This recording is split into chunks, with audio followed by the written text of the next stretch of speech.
Hello everyone, I'm Dalton Burdett. I am Ryan Warner. And we are the Movie Nights. Well, some of them. And if you're here, it's because you want to hear our thoughts and opinions about random-ass movies. And also, we're going to talk about movies the way we watch movies with delicious snacks. I got me some Sour Patch and some Mountain Dew, even though you really can't find that at movie theaters. You could sneak it in. What snack did you bring?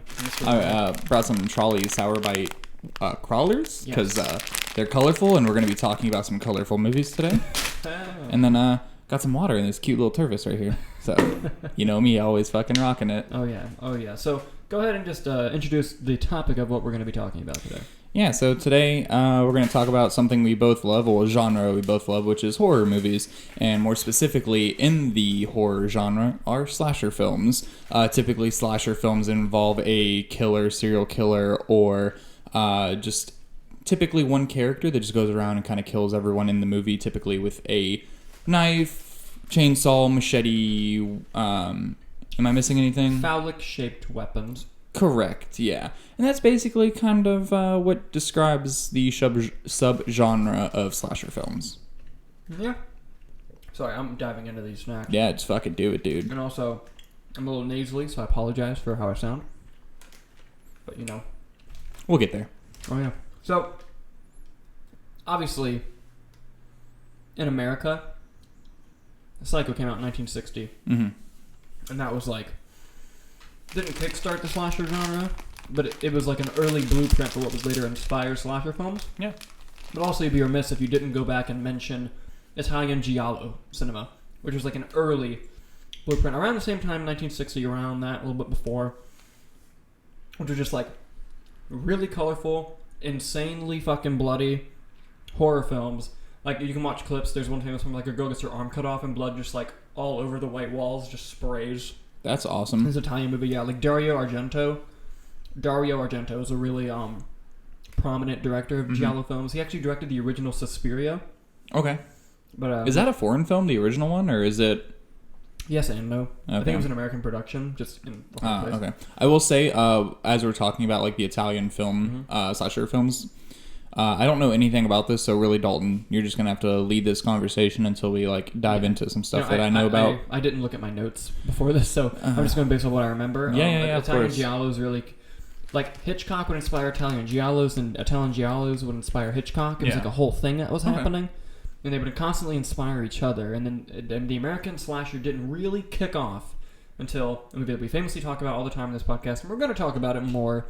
1978's John Carpenter's Halloween. You are goddamn right. And that is considered by most critics and film historians like the first American slasher film, because that's right after that is when you got a bunch of other copycat like slasher movies, but also an outside thing, because like horror had been around forever. Like in the early 70s you had films like The Exorcist. That was a very scary thing, but that's also because in America at the time was a very Christian nation, so having the devil or a demon come into your home or in your child, that idea was what's scaring the nation at the time. So that's why you have 1968, you have films like Rosemary's Baby and things like that. That was really driving horror. And then in the late 70s, early 80s is when you had real life serial killer happening. You had Charles Manson, you had Ted Bundy.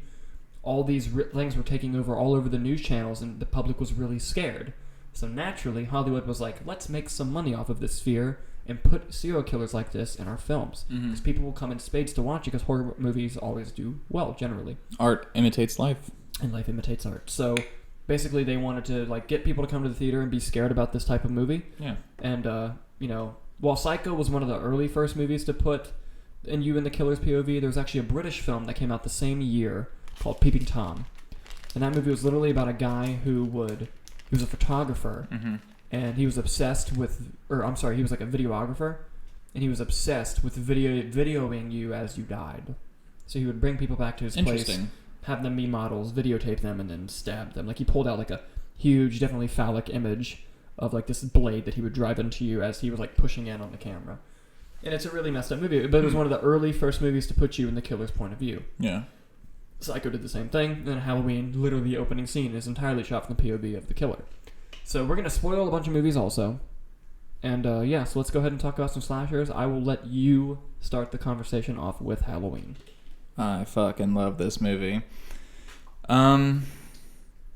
Yeah, it's like you said, this movie starts off, you are Michael Myers, the camera is Michael Myers as a child, and he just kind of rummages around, finds a kitchen knife, kills his sister, and the famous, like, oh god, I love that. This movie is fucking terrifying. Like, no matter how many times I've seen it, it still, like, gives me the heebie-jeebies, because, like, you don't know anything about Michael Myers. Like, obviously, as a family, he kills his sister, yeah. Like, it's so terrifying. And especially whenever Dr. Loomis describes Michael Myers, like, I always talk about that because it's such a pivotal moment in that, like, as a character description.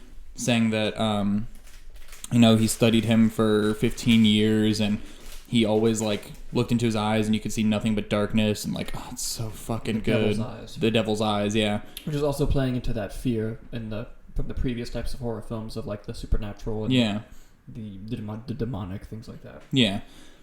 And it's so good the way Dr. Loomis describes Michael Myers.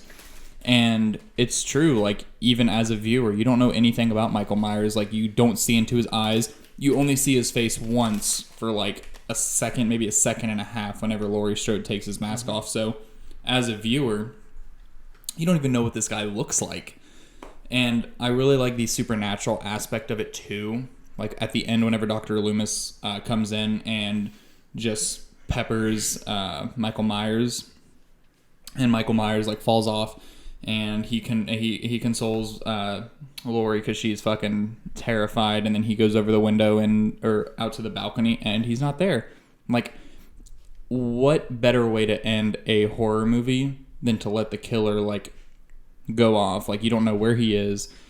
Obviously, with the new movie that came out in 2018, Halloween, under the same title, like, we know what happened to him, but like at the time, like, you had no idea what happened to him. He just went off. So it's very, very open-ended ending to the movie, which is very, very terrifying, having a serial killer go around and, be out there. Fun fact, Halloween, the original working title was going to be Babysit Killer, or The Babysitter Killer, or something like that. Murder, something like yeah, that. Yeah.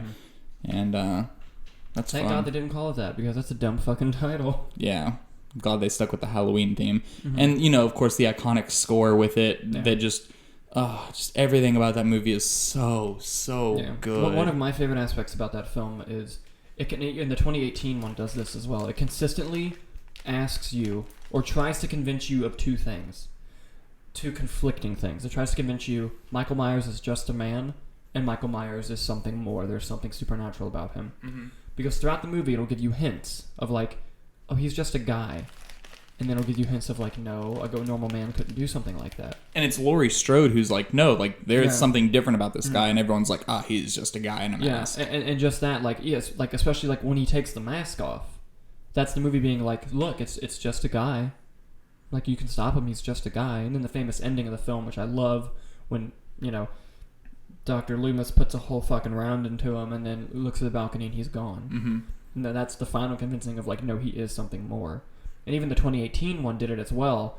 The awesome one shot when he's going through the houses killing people, and he walks past a baby, looks at the baby crying, and then just keeps walking. And you're like, he has some humanity. It's like, that was a human thing to do. What's going on with that? And then later in the movie, he doesn't die again when he gets hit really hard by a car. And he even smashes a dude's face in. And like, you see it, like, you see the back of him. He's like 60 or 70 years old. Like, that's an old man, Michael Myers is. And he got trucked. And that's something else that you can talk about. Like, oh, he's just a man. It's like, he ages. Like, he's aging fine. And something, the way that movie starts, well, it doesn't start like that. But, whenever Michael Myers first comes on screen, and like, he's outside the ward with everyone else, and they're like in the square, and like the doctor's like, hey, like, don't get within like the square, like, stay on the outside of it, or whatever it is. And the reporter, like the journalist, pulls out the mask and everyone starts losing their shit. That's another supernatural element to it, because like, some people aren't even paying attention. It's just like something that you feel, like the aura you feel that has that mask and Michael Myers together, like, it just fucking builds, and it's so terrifying. And kind of going like how the new Halloween copies the old Halloween of like the supernatural ending.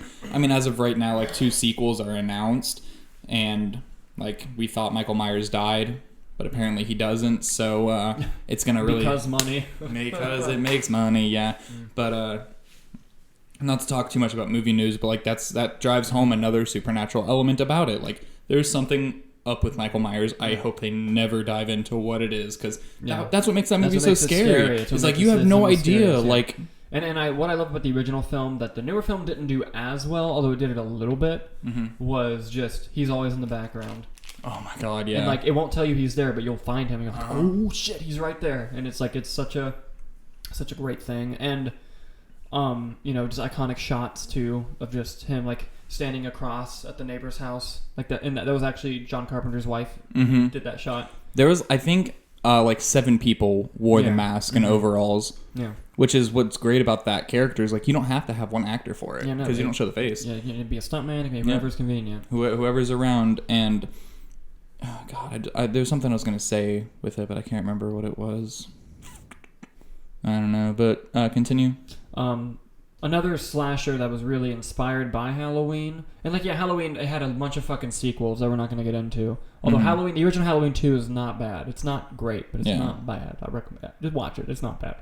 But because there's actually a lot of interesting history with Halloween 2, of like how that film got made, which we won't go into now, but one day we'll talk about it. Yeah, we'll have a whole episode talking about the Halloween movies. Although, because I love the original one so much, I have the whole set like with all the movies, and I kind of refuse to watch all of them because it's like I don't want to watch this franchise get fucking tanked.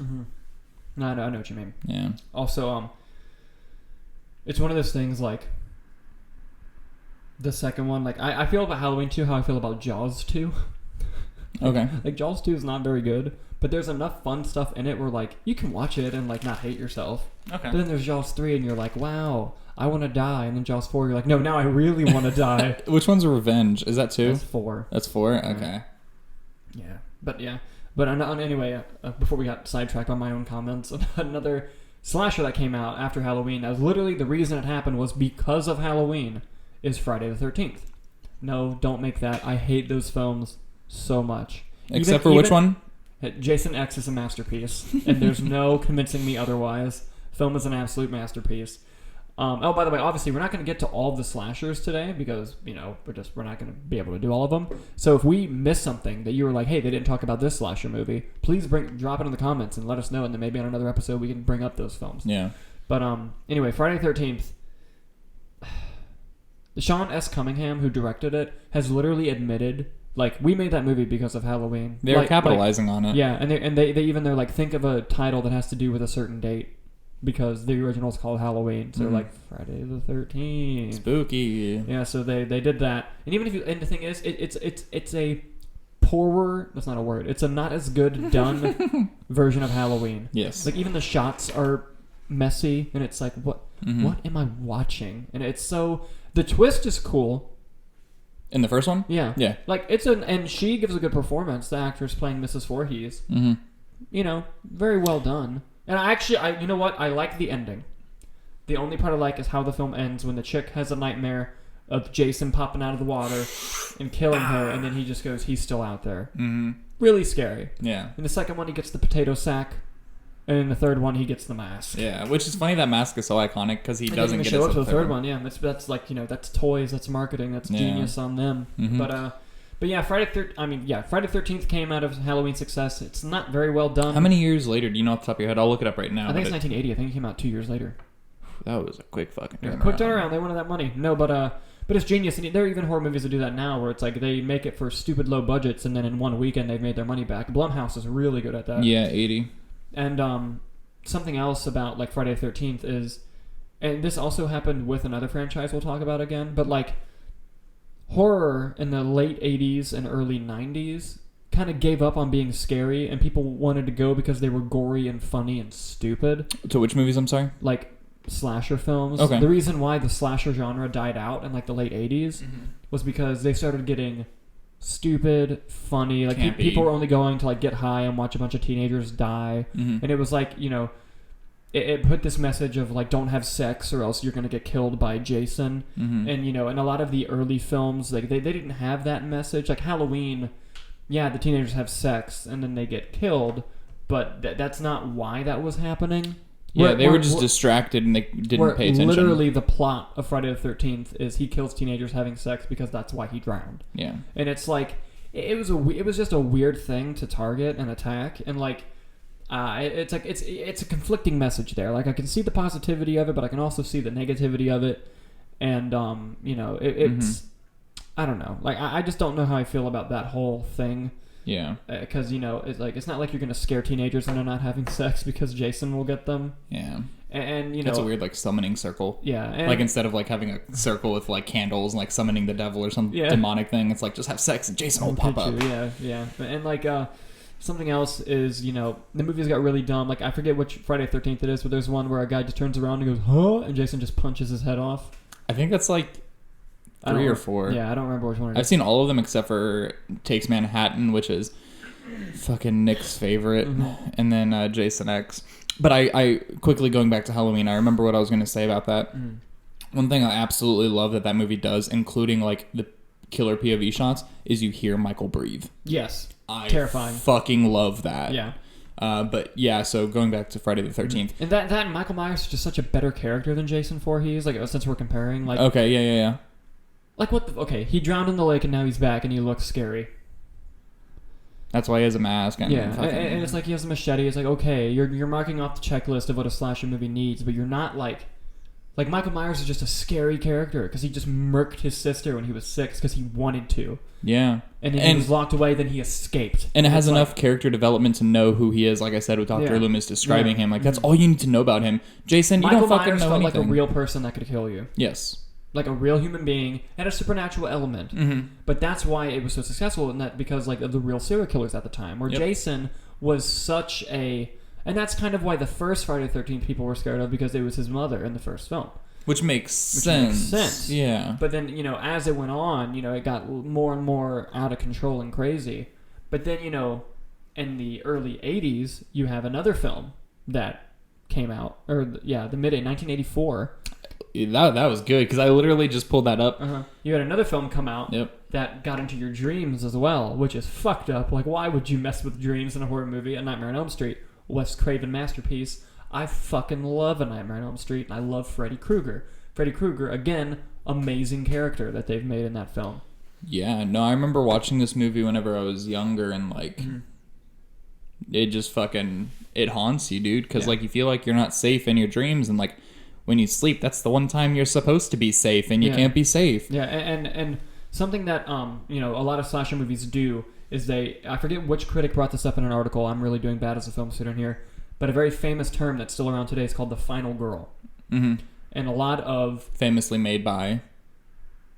Halloween. Laurie Strode, yep. Yeah, and but basically the concept of the final girl is something that's a trait in a lot of slasher films. And, Laurie Strode in Halloween, and then we're going to go through more where you realize, like, oh, it's the final girl. It's the trope, girl. Yeah. Because the reason they do that is because it's about a killer with a penis-symboled weapon, like a knife, machete, and it's about the women sort of defeating the over-masculine, overpowering male villain. And that's like the underlying theme of slashers, is like women overcoming, oppression, basically, and like sexual overpowering. Yeah. Like that's the whole reason. And that's why I hate the Halloween sequels where like they're brother and sister. It's just like... I love that the new Halloween totally debunked that, because they were like, I heard a rumor that like they were siblings, and she's like, nah, no, fuck that noise. Yeah, I fucking love that they just came out and said that. But yes, Nightmare on Elm Street, fucking terrifying movie. And they did the Psycho thing, where they set up a main character and that killer in the opening scene, and it is a fucked up. Oh my god, the opening scene when. I forget the character's name, but she's a blonde. And it's setting her up to be the main character of the film. And she's having sex with her boyfriend, ironically. Again, because, you gotta die if you're having sex. Although Nightmare on Elm Street did a good job of, like, not making that a whole thing. But then all of a sudden she's dreaming, and she lifts in the air, and she's in the boiler room in her dream with Freddy getting killed. But all you see is what's really happening. And it's the boyfriend watching her just get floated, thrown across the ceiling, and she's getting scratched, blood's going everywhere, and it's horrifying. And she falls down and dies, and that's who they set up the main character to be. And you're like, oh shit, like what happens now? Then the attention moves to Nancy, and you have Nancy, who came back in Nightmare on Elm Street 3 and New Nightmare, which are the only good sequels, because the rest of them... I mean, Robert Englund's fun, but they did the Friday the 13th thing, where just became, make him funny, make the teenagers stupid, and make it gory and not very scary. Yeah, but the first Nightmare on Elm Street, like that song, 1, 2, Freddy's coming for you. Yeah, that's fucked. And also, what made that movie really interesting was the fact that it wasn't the kids' fault why they were being chased. They were being chased because of their parents. Yep, because their parents fucked up and the whole they killed... theme of like the sins of your fathers and how it can affect you. Yep. The parents killed Freddy. And I love whenever... That was always very interesting. Oh, yeah. And I love whenever they reveal that, because they're like... Because they talk about Freddy, they either bring him up by name or like describe him, and like the mom's like, oh boy, like we fucked up. No, but like it's the mom not believing them, because it's like, Freddy's not real because we killed him. And you're like, what? Yeah. You know? Like all these people are fucking dying. In the first movie, it says he was a child abuser, like he beat children. I thought he killed children. Raped them too. Did he just? It's implied. Okay. But like it's not like heavy-handed. In the remake, he raped kids. Like it was very implied that he raped kids. But that fucking remake's horrible. Like the Nightmare on Elm Street remake is worse than the Rob Zombie Halloween movie. Okay. And I'm not a fan of the Rob Zombie Halloween movie. Yeah. But the remake of Nightmare on Elm Street was awful, dude. Like I'd love to watch that movie and literally do a whole episode about how bad that movie is. It is terrible, man. Interesting. Like there's a scene where the only cool thing about it was they did a spin of, what if Freddy didn't do this to us and he's doing this because he's mad that he got framed for the murder? So they go investigate to like see like, hey, maybe if we prove that Freddy didn't do this, he'll stop killing everyone. So they go to this place that like they had blocked in their memory, because when you're kids and you have a traumatic event, you block it out. Of course. They go in this room and they find pictures of all of them getting raped. And they were like, no, he just wanted to remind us that he did it. That's why he's doing it. My God, that is fucked up. But here's the thing. Him and this girl find these pictures in this room where they were molested and raped, and then they start making out. And you're like... What year did this come out? 2010. What the fuck? And you're like, this is what That's kind bad of... taste. Yeah, it's really bad taste. And you're like, why are you doing this, you know? And the guy from Watchmen played Freddy. He played Rorschach. Yeah. He played Freddy. He wasn't bad. He did fine. But like, Interesting. this was such a bad movie. Yeah. Fuck that, dude. What the hell? Yeah, Nightmare on Elm Street has one of my favorite shots of all time, like the bathtub. Oh, yeah. Like, that fucking haunted me, dude. God, it's such a... And, like, it's such a... And Freddy was the first killer who fucked with the victims. Like, he was an asshole. Like he would just be like...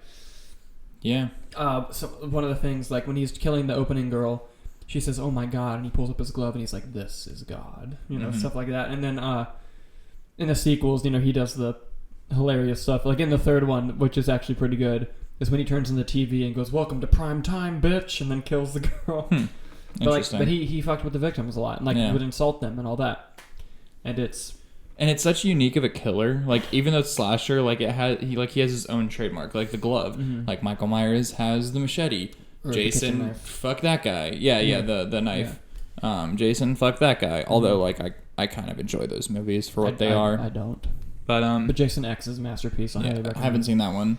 Dude, he cryo freezes a girl's face. I've seen that clip. Breaks her head on the. And That's I'm pretty sure up. Bodies starts playing at one point. Let the bodies hit the floor. I think I'm pretty sure that saw song that plays at one scene. Point. Yeah. And but it's something else. Like, that's what I really enjoy about these slasher movies, is that, like, the killer, like, if it's a supernatural killer, like these past ones that we've talked about, like, they're so unique in their own way, and it's very fascinating. Yeah, we haven't had a good original slasher character in a while.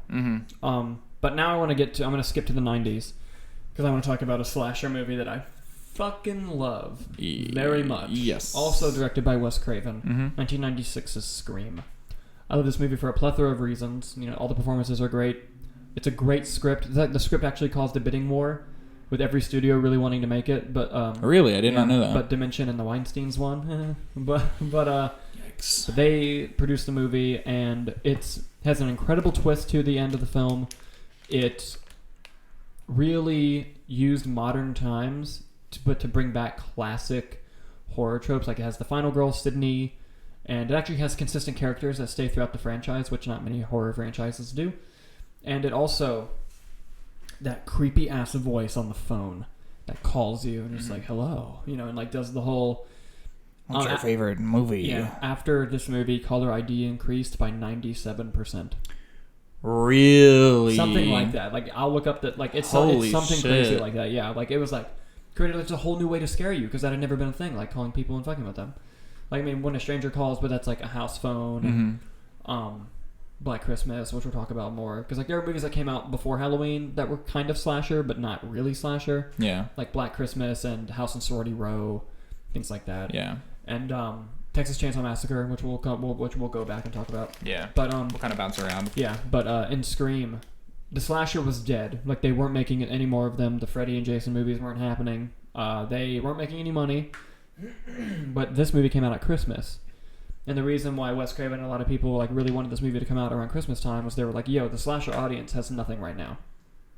Like, the horror audience. Like, it's Christmas time. They're going to make these Hallmark movies. Like, there's no movie like ours coming out. And everyone who likes this movie, like these types of movies, will go in spades to watch it. Mm-hmm. You're like, all right.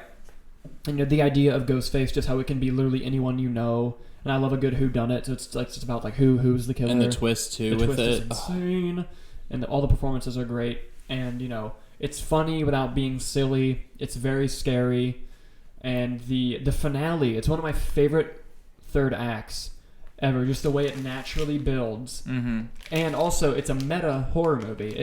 Very meta. It makes fun of slasher movies while being its own slasher movie. Yeah. And it's like... Because it talks about, like, you know the rules, like, you can't have sex, otherwise you'll get killed. The character of Randy, of like, you know, the 3 Year Olds horror movie. 1, you can never have sex. The virgin is always the one that lives.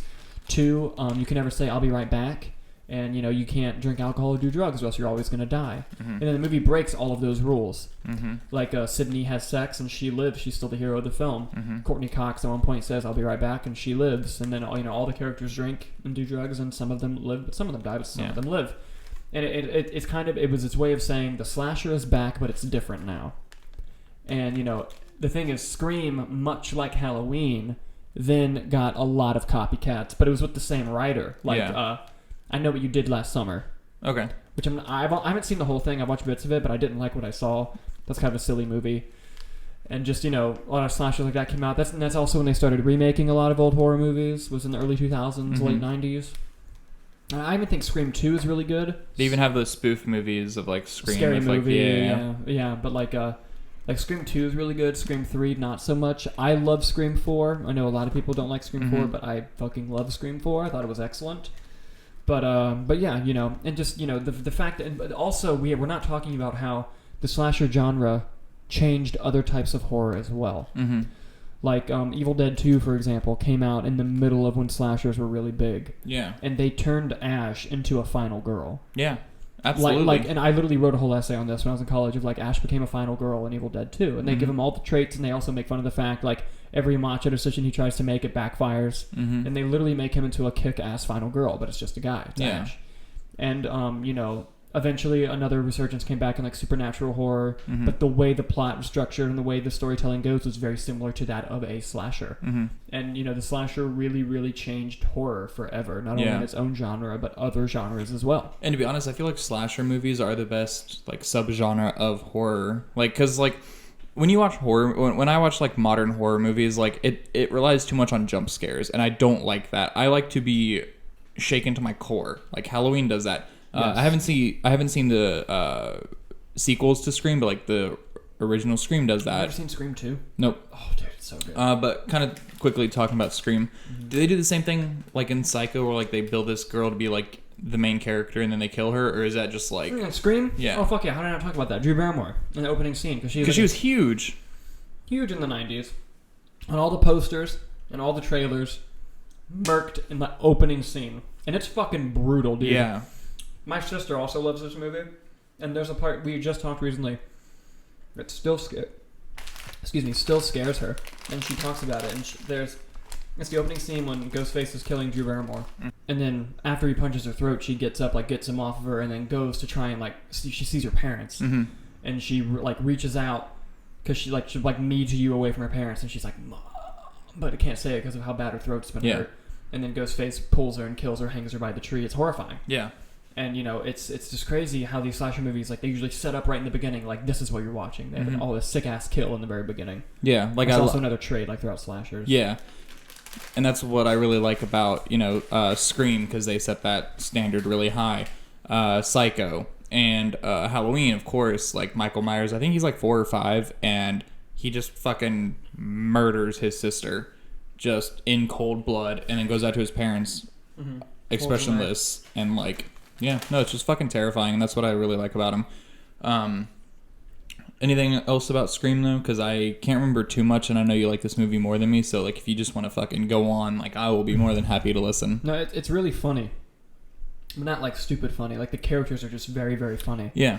And it was also a movie that it allowed the people who making the movie allowed it to be very like authentic to how teenagers spoke and stuff. Like there's a moment where the two girls are talking about what movie they want to rent. They're like, let's rent All the Right Moves because you pause it just right. You can see Tom Cruise's penis. Like, you know, just silly shit like that. And that's another thing about Halloween. Like, I can't remember the girl's name, but it was John Carpenter's wife. It's Deborah something. Deborah, yeah.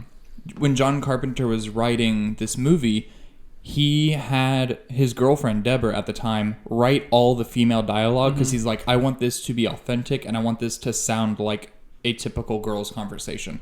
And they talk about like guys, boyfriends, prom, dancing, school, like sex, school, books, like all this shit. And it all feels real. Like, and that's what I really like about these movies too that do that, because it makes it more like relatable rather than like some dumb shit. Like I went skydiving. Okay, how many fucking people go skydiving? Like how many people like have a crush on Tom Cruise or like anything like that? Like it's much more common and much more relatable. Yeah, and another thing that it does is it presents people who you think would be like the prime suspect to be the killer. Yep. And then slowly debunks that it's not that person. And like, and it's just like, and the motive. I love the motive of the killers in Scream, and the fact that the killer also brings up another thing of like she's like, why do you do this? And he goes, I don't know. Did Norman Bates have a motive? What about Hannibal Lecter? Did they ever decide why he liked to eat people? Don't think so. It's just like them just completely fucking with her psychologically and all this stuff. And when you actually find out why the killer does it, it's actually really sad. Like why he's doing all this. Well, go ahead and spoil it. We're spoiling all the other movies. All right. But if you have not seen Scream, for the love of God, don't wait for me to spoil this movie. It's so good. Yeah. But in Scream, the twist is it's not one killer, it's two. And one of the killers is her boyfriend, and the other is the boyfriend's best friend, Stu, who's played by Shaggy. Played by Matthew Lillard. Shaggy. Played wonderfully, by the way. Yeah. Because he's like an underwritten character, but his performance really does a lot with him. And I love that they're like taunting her, like, you know, why they're doing, like, she's like, why are you doing this, why you do this? And Stu was just there because he's along for the ride. But Billy is like, your mom, because she finds out that like her mom died a year ago and she put the wrong person in jail. Like Billy is the one who killed her mom. Her boyfriend killed her mom a year ago. And she like just finds out that like, oh my God, I put the wrong person in jail. This is horrible. And she goes, and Billy says, your mom was having sex with my dad, and that's why my mother left and abandoned me. And you're just like, that's fucked. Oh, okay. Like, Jesus, you know, and just, you know, how they created this whole thing. Like, they bought a popular Halloween costume that, like, they couldn't track the purchase and things like that. And then how iconic is Ghostface now? Yeah. And it's such an awesome thing. And something else that's cool is the person who... It's not a voice changer. Like, it's an actual person who does the voice of, like, the phone voice. And he wasn't allowed to meet anybody on set. Like, he didn't meet the main actresses until years after the franchise ended. Really? Because they didn't want to know what he looked like. The director, Wes Craven, didn't want the actresses to know what that guy looked like because they didn't want to put a face to the voice. Yeah, they just wanted to be mysterious. And he would call them on set. I mean, they had to redo the audio later. But he would legit call them, and when they're in the scene, they're on the phone with that guy who's reading his lines and like being scared in real time. Like it's that's fucking awesome. That's an awesome like director's choice to do that. Yeah, no, it was really really cool, and that whole franchise did really cool and innovative things, except the third one. God, the third one's really bad. Yeah, dude, Jay and Silent Bob show up in the third one. Do they? And I love Jay and Silent Bob, but they did not belong in Scream 3. Holy shit! It's for 1 second. That's interesting. Yeah, they were popular at the time. Yeah, of course. That's fucking strange. Right, let's jump back in time and talk about Texas Chainsaw Massacre. Yeah, directed by Tobe Hooper. Yes. God, this movie's fucking terrifying. It is horrific. It's in the New York Film Registry. I forget. It's like it's considered a national piece of art, and it's in like a museum. Like that's awesome. It's so terrifying. But the reason I think it's not considered a slasher is because the plot of the movie is about these kids getting lost. It's not about them being like hunted down and killed. That's just wrong place, wrong time. Yeah, And with this, and this is interesting, how based on a true story can be construed. Psycho and Texas Chainsaw Massacre are based on the same guy. Really? And those movies are nothing alike. Yeah, because they're based off Ed Gein. Ed Gein. Mm-hmm. And kind of like history, because I fucking love history. To kind of give you a brief history on Ed Gein. Fuck you. Well, fucking, he doesn't deserve me to pronounce his name right. He's fucked up. Yeah. Basically, this guy would exhume bodies and do horrific things to them. Like, he would take bones, take the skulls of people and make them into bowls and cups, and he decorated his house with people's skeletons. He had, like, I think he had a few masks from people's faces as well, which is kind of what inspired the Texas Chainsaw Massacre killer. I don't know if he has a name or if he just... Leatherface, yeah. What the fuck am I? I'm a fucking idiot. But... yeah, and like the reason he was caught is because he actually decided to kill someone. Because I think he only had one, maybe two victims. Mm-hmm. Yeah, but he would dig up other dead bodies. Yeah. That's what he would do. Mm-hmm. Yeah, that was like his thing. And if you look up like photos from the crime scene from like his house. Oh, it's messed up. It's fucked up, but it resembles Texas Chainsaw Massacre, like Leatherface's house. Yeah, where it's all fucked up, decorated and shit like that. Like it resembles that. But go ahead. Well, another thing about Texas Chainsaw Massacre is the scene where they go into Leatherface's house and there's skeletons everywhere. Those are real human skeletons. Are they really? They were cheaper to buy in India than a fake skeleton at the store. Holy shit. For some reason, one of the crew members were in India and they were like, hey, I can buy a real skeleton for really cheap. And they bought a bunch of real human skeletons. That's fucking terrifying. And if you rewatch it, it makes it so much more scary. You're just knowing that it's a real fucking skeleton.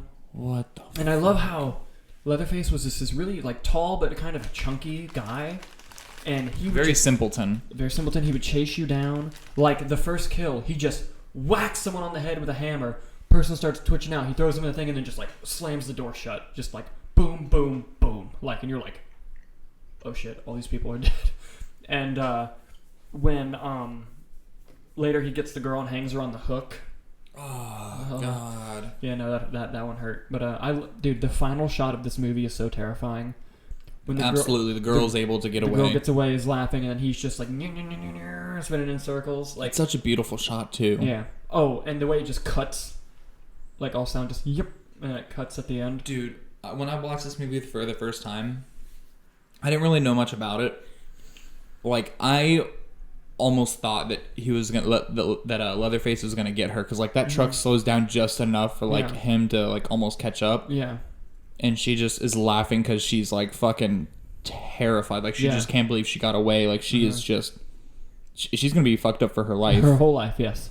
And my favorite scene in the movie is when you find out that the family's fucked up and like they know about Leatherface at the dinner table. Dude, that scene's fucking terrifying. Like she wakes up screaming, crying. They're like ah, and they're like mocking her, and I'm like, oh my god, like it's so fucked. And something this movie does really good for the time is in the 60s and 70s, hitchhiking was a big thing. Yep. And that's how this movie opens. And he picked up the hitchhiker and he's fucking crazy. Yep. And they pick him up, and then I can't remember how they end up at the house, but like later on they see they him. ran out of gas. Okay. And it's either that or it's next to the house that they were trying to visit, something like that. Okay.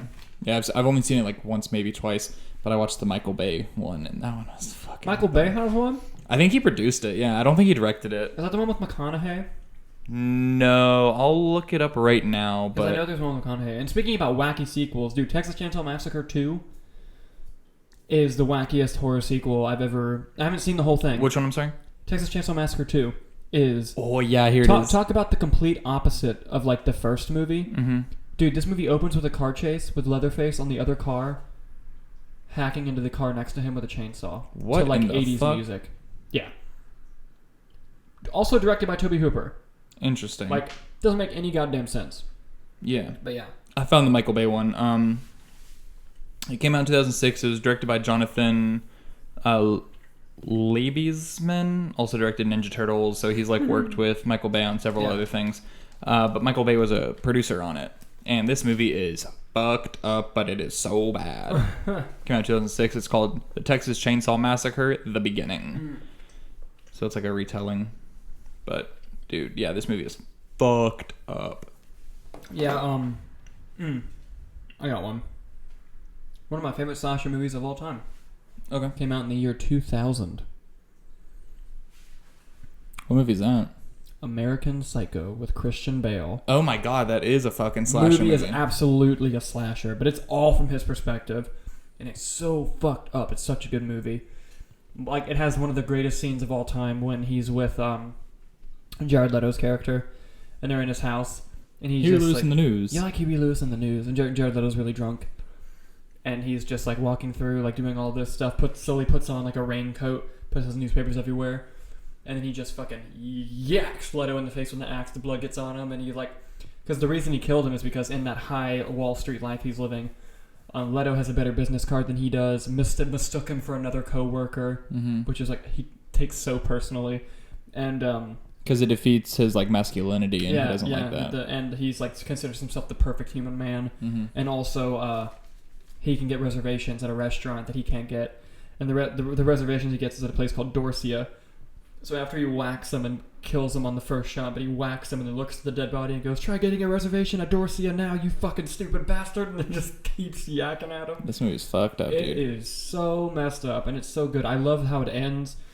I disagree with the popular theory of the ending. The popular theory, which is what? Is that it's a dream, that he made it all up, that he's not really a killer, that's just like his fantasy. But I don't think that's how it ends. Yeah, I won't agree that he is a killer. But the way I see the ending is... And it's a beautiful ending of him just saying, like, I think one of the last lines is, "There's no escape from this." Because he finally reaches a point where he wants catharsis. He wants to admit what he's done. He wants to be punished for his actions. But he lives in such a Wall Street high-profile life that they covered it up. So when he brings it up and they're like, "I don't know what you're talking about." Some people took that as, "Oh, it's a dream," but I take it as, like, a dude, shut the fuck up. Like, we took care of it. It's fine. And it's just interesting. It's just him not being able to admit what he did. I'll have to rewatch that with like that in mind. I don't know if I agree with that, but I'll have to watch it again. I have the 4K, and it's the NC-17 version of the movie. I haven't seen that version. Oh, boy.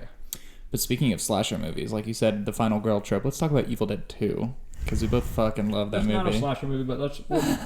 Because it has the trope of the final girl. You don't need an excuse to bring up Evil Dead 2. I'll just talk about it whenever you want. Dude, go ahead. And that's something I really like about like B movies. Like we can talk about this like on another episode of like why B movies are so good is because they're so innovative. Like with the whole evil cam, like oh god, I fucking love that. You never see the killer, you don't know what the killer is, but everyone is fucking terrified Sam of Raimi. it. Right, the evil is Sam Raimi running at you with a camera, and that's why it's so terrifying. This cameraman with really good cardio. Yeah, no shit, dude. That shit has to be heavy. You know what? That's where they found Maury's cameraman. They got him from Evil Dead. Yeah, just right? running at people with the cameras. Dude, you know what's really funny, like, looking back on that movie, is I don't think it's how it opens, but, like, in the swamp, whenever the camera's just kind of going in and out of, like, the tree, but, like, they're on the swamp, fucking Bruce Campbell is in the swamp pushing a tube where Sam Raimi's on it. Like, that has to be... That's some fucking dedication. That's gross as shit. Oh, yeah. But, like, that movie is so innovative, and like you said, it has the final girl, but, like, it's Ash, and I really like you said, how they, you know, have Ash try to confront every problem as, like, a masculine way, and then he just gets beaten down, and then he has to take a new approach on it. Like, it's so fucking good, dude. Oh, yeah. And it's so bloody. Yeah. Another slasher... Well, it's not really a slasher, but it was one of those movies that it was inspired by the tropes of slashers. Is Candyman?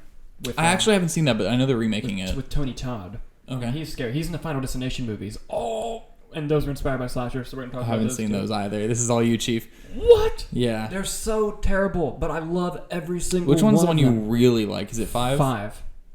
I really like 5.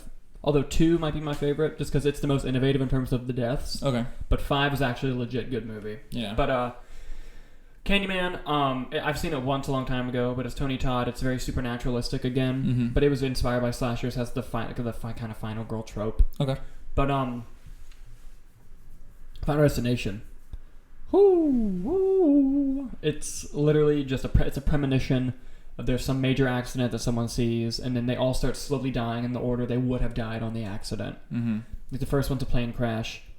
The kid's on a plane, it blows up, everyone dies, and he wakes up in the airport, and he's like, we can't get on the plane, please stop, get off. And they all get off, and then they're like, what's wrong, dude? Like, they're leaving without us, what the fuck? And he's like, no, I saw the plane blew up, like we all died, and then suddenly in the background the plane takes off and explodes. And they're like, what the fuck? And the cops are investigating him, like, you knew the plane was going to blow up? Are you involved in how it blew up? And he's like, no, I swear to God, I just, like, it was a vision that I saw. And then one of the survivors dies. Like, oh, that's sad. Then another one dies, and they're like, that's coincidental. Then a third one dies. Like, okay, this is not coincidental. This has to be some sort of pattern. And the main movie, the villain of the movie is death itself. That's cheesy as fuck. And it's pissed that they cheated death, so it's getting them back in the order they would have died on the accident. It's so cheesy and it's so dumb, but I love it because it's just innovative ways to kill people. Yeah, of course. Like, oh my God, there's a great one where two people are arguing and the girlfriend is like, I've had enough of you guys arguing, and she's backing up, and as she's backing up, she's walking into a street, and she goes, I swear to God, if you don't leave this, and you can just drop fucking dead, and then she just gets railed by a bus right after she says it. Jesus Christ. It's so funny. And then, like, the second one was a car accident. Still has messed me up to this day. I'll never drive behind a log truck in my life. And if one ever gets in front of me, I move that shit over. And it's because of Final Destination 2. Funny enough, I've never seen those movies, but like even before knowing that was a thing, I never drove behind log trucks. Like, fuck that, dude. But like, I'll show you the opening car accident after we're done. It's so like, oh my God, when you see how these people die. Yeah. And then like the innovative deaths, like it has one of my favorite deaths in all the franchise. There's a kid who they figure out he's next to die, so they're trying to find him and save him. But he's like 17 years old, and he comes out of the dentist or something like that, and he sees a bunch of pigeons, and there's people doing construction work, and they have a window that they're getting ready to put into a building, and the kid like goes and like scares the pigeons, and then it scares the construction workers, and they drop the sheet of glass, and the kid just looks up, and they replace him with a dummy, but you can't tell, and it just collapses. The glass collapses through his body and then shatters on the ground. And it's a practical effect, and it looks bonkers. It looks crazy. What the fuck? Yeah, and the fifth one's good. Since you've never seen it, I don't want to give away the twist. Okay. Because there's an actual twist in that movie. Yeah. And it's fucking cool. But one day we're going to binge all the Final Destinations. And I think some of them might be on a streaming service somewhere right now. Maybe. I don't know. But, yeah, we have to binge them, and then you have to watch 5, because 5 is so good. Yeah. 5 is about a bridge collapsing, which was terrifying. Interesting. Yeah. But yeah, no. But yeah, that's all kinds of horror. Did you see Black Christmas? Because I know they're remaking it this year. I saw scenes of Black Christmas, but I haven't seen the whole thing. I am excited for the remake, and I will watch the original before I go see it. Yeah, for sure. Yeah, I think that's all the slashers I really wanted to cover. Yeah, the only one I really wanted to talk about was Halloween, because I fucking love that movie, dude. Yeah. It's so good. Yeah, but I'm glad we got to talk about Nightmare on Elm Street and Scream as well. But yeah, well, that's probably going to do it all for today. Please keep up on the channel. On Friday, I'll have reviews for both Ad Astra and Rambo Last Blood. Doing a double feature. Dude, that's a fucking name of a movie, Last Blood. It's such a bad title, but I hope the movie's good. And I'm looking forward to Ad Astra as well. That movie genuinely looks really good. Yes. Fucking space pirates and shit. Yes. And then at some point soon, you're going to have the next top 250 video. Yeah, it was supposed to be out this weekend, but I was actually in Miami, so I wasn't able to edit them. What's today? Today is currently Monday. I will have one of them on Thursday, and then again on Sunday. I think that's going to be my schedule for it. Cool. So, yeah. Sounds good, homie. Well, that's going to be all for today. My name is Dalton Burdett. I'm Ryan Warner. And we'll check you later.